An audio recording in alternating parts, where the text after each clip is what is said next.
Welcome to the Success Sensei podcast for anyone interested in success, happiness, and balance. We'll teach you how to be a black belt at life. And now, your host, former professional fighter, multiple world champion, entrepreneur, and investor, Robert Devan.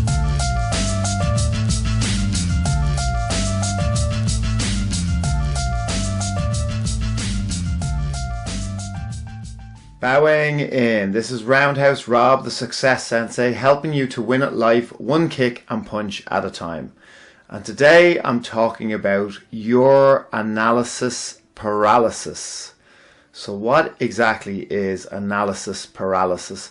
Well, basically analysis paralysis is overanalyzing, overthinking about something, your goal or a plan or a dream or an achievement that you wish to actually achieve. But you think so much about it that you give yourself excuses and fears not to actually go forward and try to achieve that goal. So this is so common. I see this all the time.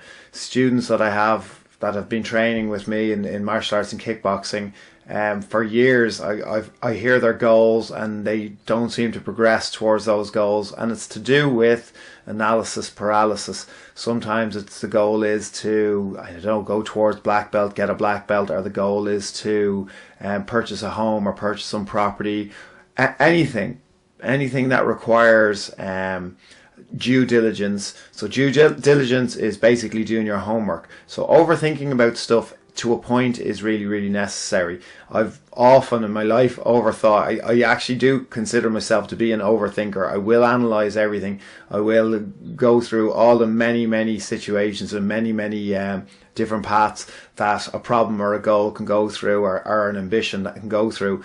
I can very easily talk myself out of going ahead with it, but it's not something that I would necessarily suffer from. And I think basically fighting has kind of knocked that out of me. So from a fighting point of view, from a fighter's point of view, you absolutely overanalyze your whole training camp. By the way, did you listen to my podcast last week? If you haven't, please go back and listen to it. This is very relevant to exactly what we're talking about here, this exact process. So the process of a fighter before a fight, you very much strategize, overanalyze, you do your due diligence, you do your research and your homework on your opponent, and you completely overthink about things. You overthink about things to the point that you literally can't think about anything else, and you can drive yourself crazy and go around in circles. It's all that you can think about. It consumes your life. Then when you enter the cage or the boxing ring or the kickboxing ring or the fighting area, the martial arts area, there gets a point where it has to all go completely out the window. There's no point in over strategizing. Well, you don't have the luxury of being able to overthink at that stage when someone's actually punching and throwing kicks at you. You don't have the luxury of being able to overanalyze. So it goes from one extreme to another. Overanalyzation, over strategizing, to it's on and you simply have to fight, because it is just, at the end of the day, it's fighting. So no matter how theoretical you wish it to be, when it comes to the crunch, you're going to have to drop all of that. Hopefully you can retain all the homework that you've done, but really when it comes to the crunch, you have to be more ruthless in your pursuit. You can't afford to be thinking on a conscious level. And the same goes for your goals or your ambitions. So too many people overanalyze, and they overanalyze to the point of paralysis, which is not actually going ahead and attempting to achieve the thing that you're overthinking about. So it could be because you've given yourself enough reasons not to go ahead, or enough reasons to fail, or you've made your fear of failure even on a grander scale, so that you've really limited yourself being able to go forward and achieve your goals. So the fear of failure and the fear of success and imposter syndrome and all of these things are things that I discuss, on the podcast, and they come about over and over. So you're probably sick of listening to me talking about them. But I'll give you another example. When it comes to business, when it comes to setting up businesses or doing new business ventures, I hate doing business plans. I hate them for this very simple analysis paralysis reason. I don't like doing them because, I find a lot of the time they're fictitious anyway, all your projections and all the things.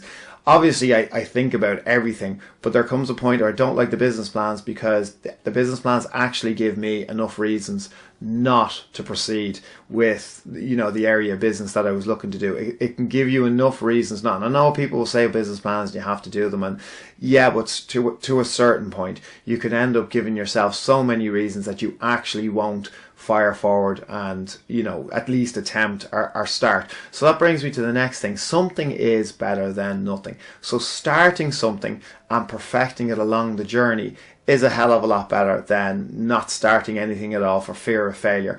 Or the worst one, the one I can't stand, is for fear of what people are going to think. These podcasts is a perfect example. I could very easily not do podcasts or not have started with the Success Sensei. I knew I might open myself up to criticism or sneering or hating or any of these things. It would have been very easy. The same with you. Any of your goals, that your peers, people that live close to you, your neighbours, or people that know you, your friends, you're opening yourself up. So this is just a part of it. That should nearly drive you forward to making the best job and to actually doing something. It should spur you on and not the opposite.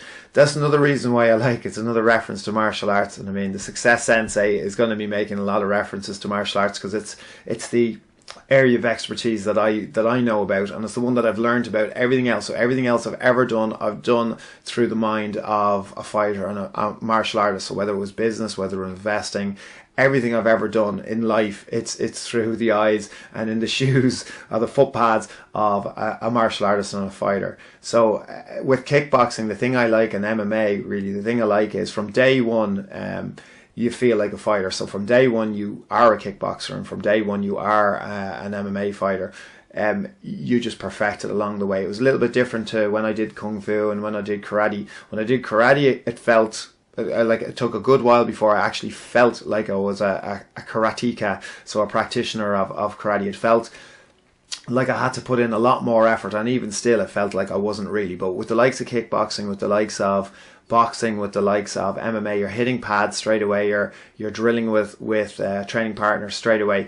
And the reason why I'm only making reference to martial arts is because the whole thing is you get started and you learn while doing. So this is my point. You learn while doing. So you start something, you're certainly not perfect, but you'll pick it up quickly by immersing yourself in your subject matter, in your activity. You will gain the knowledge that you need to get when you start your project. So you'll gain the people as well in your life, if you believe in the law of attraction. But when you put out there what you want to do and you're actively working towards it, you will attract the people that you need to help you towards your goal, are like-minded people who are also on the same path as you, that you can absolutely learn from and gain expertise from.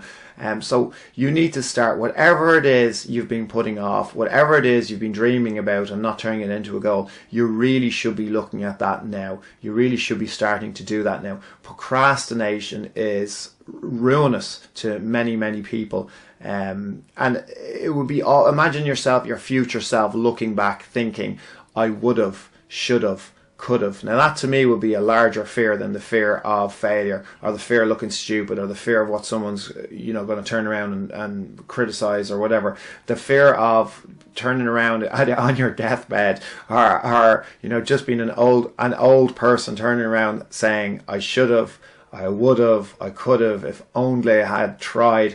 You owe it to yourself, and you owe it to everyone around you to follow up with all your goals and your plans. So if you're actually lucky enough to know what your goals are, what you actually want to do, you're ahead of a lot of people. A lot of people don't know what their mission is, or they don't know the direction that they want to go. So if you actually know, or you've been able to dream something that you actually would like, you actually know what you'd like to do, you know what your legacy should be, you know what your path in life is, you know what you want to transition towards, you really owe it to yourself and everyone around you to try your utmost to get started and to build your momentum along the way, because you will be a miserable git if you feel that you're living a life that's not true to what your goals and your aspirations were. So keep that in mind. I hope that helps.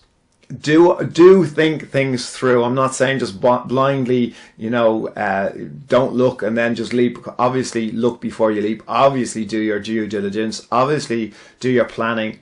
do your analyzing, but there comes a point where you have to be ruthless in going forward. And once you've made your decision, you have to be happy with that decision and you have to follow through. There's nothing worse than a half an attack, a half-hearted forward motion. You're setting yourself up for failure. So please don't do that. Please do your due diligence, do your analyzing, and then there comes a point where you need to drop everything and just follow through once you've made your decision. I hope that helps you, and I hope it helps you beat your analysis paralysis. So this is Roundhouse Rob, the Success Sensei. Life is a fight you can enjoy and win.